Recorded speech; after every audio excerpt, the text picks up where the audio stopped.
सबसे पहले मेरा सभी साथियों को नमस्कार, आदाब, सत श्री अकाल एंड अस्सलाम वालेकुम। तो आज देखिए मैं जिस मौजू पे बात कर रहा हूँ, हो सकता है इस टॉपिक के कुछ पॉइंट्स आपको बुरे लग सकते हैं, लेकिन फिर भी मैं आपके साथ ये पॉइंट्स साझा करूँगा। देखिए, एक मेरे दोस्त ने मुझसे पूछा कि भाई ऐसी क्या बात है कि एक अध्यापक अपनी संस्था को छोड़कर दूसरी संस्था में जाना पसंद करता है। तो इसको लेकर मेरे खुद के 3 या 4 ओपिनियन हैं, क्योंकि कोई भी अध्यापक ऐसे ही किसी संस्था को नहीं छोड़ देता। उसके पीछे कुछ पॉइंट्स होते हैं, उसके पीछे कुछ वजह होती हैं, जबकि अध्यापक को ये पता होता है कि जिसमें वो अपना 100% दे रहा है, जिसमें उसके पढ़ाए हुए बच्चे उसके मेथड ऑफ टीचिंग को समझ चुके हैं, उसके एक्सप्रेशंस को समझ चुके हैं, वो कैसे पढ़ाता है उसे समझ चुके हैं, तब भी वो उस संस्था को छोड़ देता है। तो उसमें सबसे बड़ा रीज़न ये है कि एक अध्यापक की एक फिक्स्ड सैलरी होती है, और आप सबको पता है कि वो फिक्स्ड सैलरी कितनी होती है। और आपको ये भी पता है कि हर एक इंसान अपनी जीवन यापिका कर रहा है और अपने परिवार की जीवन यापिका का साधन बना हुआ है। तो देखिए, जब टीचर की सैलरी ही टाइम पर नहीं मिलेगी तो वो क्या करेगा? क्या अपने परिवार को ऐसे ही छोड़ देगा? वो अपने परिवार के लिए कुछ नहीं करेगा? करना चाहिए ना।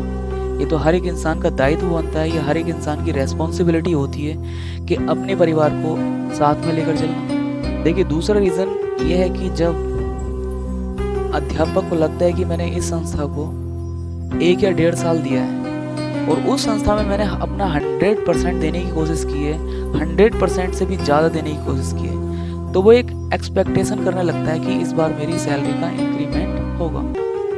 और लास्ट में पता लगता है कि भाई नहीं, मेरा सैलरी का इंक्रीमेंट नहीं हुआ है। तो उसके पास एक लास्ट ऑप्शन बचता है कि संस्था को चेंज किया जाना चाहिए। और तीसरा मेन इम्पोर्टेंट रीज़न ये है कि संस्थाओं में रोज़ या हफ्ते में उन बेहुदा मीटिंगों का होना जिनका कोई मोटिव नहीं होता, जिनका कोई पर्पस नहीं होता, लेकिन क्या होता है ना, बस टीचर्स का टाइम स्पेंड कराना है। यार, टीचर्स की भी फीलिंग्स होती हैं भाई, टीचर्स के भी बहुत सारे काम होते हैं जो वो अपने घर पे जाकर करते हैं। चलिए, अगर मीटिंग भी हो रही है तो अपनी अपनी ना कहना, अपने एम्प्लॉयज़ की भी सुनना, लेकिन ऐसा नहीं होता। और जब ऐसा नहीं होता तो अध्यापक को लगता है कि भाई नहीं, कहीं ना कहीं उसके आत्मसम्मान को ठेस पहुंची है। और ये सब बातें सोचकर एक अध्यापक मजबूर हो जाता है संस्था को छोड़ने पर। चौथा और सबसे मेन इम्पोर्टेंट रीज़न एक संस्था को छोड़ने का ये है कि एक अध्यापक से अनवांटेड काम कराना।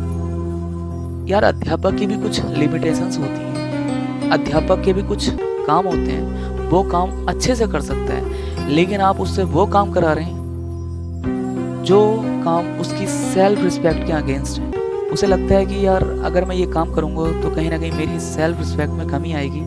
वो सब काम कर रहा है वो, और सिर्फ ये सोचकर कि अब यार करना तो पड़ेगा क्योंकि उसका परिवार उसके ऊपर डिपेंड है, वो अपने परिवार की जीवन यापिका का साधन बना हुआ है, उसे करना पड़ता है। और ये सोचकर कि चलो 1 साल तो कैसे न कैसे करके बिताया जाए, उसके बाद सोचा जाएगा जो सोचा जाएगा। और एक बात सबको समझनी चाहिए कि भाई, जो ये प्रोफेशन है टीचिंग लाइन, वो सारे प्रोफेशन से आगे आता है। क्योंकि आप अगर एक डॉक्टर हैं, इंजीनियर हैं या कोई भी है, सब इस प्रोफेशन के बाद में। तो एक टीचर की सेल्फ रिस्पेक्ट होनी चाहिए, आत्मसम्मान होना चाहिए, जो कि नहीं मिलता।